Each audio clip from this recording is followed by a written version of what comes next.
Then a priestess said, "Speak to us of prayer." And he answered, saying, "You pray in your duress and in your need. Would that you might pray also in the fullness of your joy and in your days of abundance. For what is prayer but the expansion of yourself into the living ether? And if it is for your comfort to pour your darkness into space, it is also for your delight to pour forth the dawning of your heart.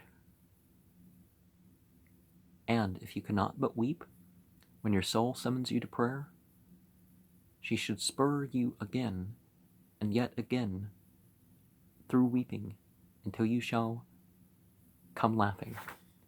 In Kabbalah, the soul is referred to as female in most systems.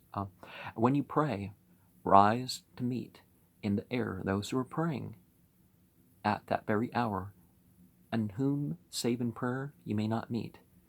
Now, it's more common that it's, if you're male, then it's female, female, male, sort of an anti-personal self.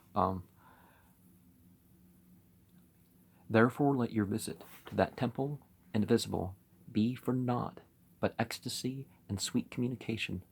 For if you should enter the temple for no other purpose than asking, you shall not receive. And if you should enter it to humble yourself, you shall not be lifted. Or even if you should enter into it to beg for the good of others, you shall not be heard. It is enough that you enter the temple invisible. I cannot teach you how to pray in words. God listens not to your words, save when he himself utters them through your lips. In a lot of languages, the word in scripture for prayer is, it's not just you say what you want and do what you want, and it doesn't even fit the definition of some of these words for prayer. And I cannot teach you the prayer of the seas and the forests and the mountains, but you who are born of the mountains and the forests and the seas can find their prayer in your heart. And if you but listen in the stillness of the night, you shall hear them saying in silence, Our God, who art our winged self, it is thy will in us that willeth.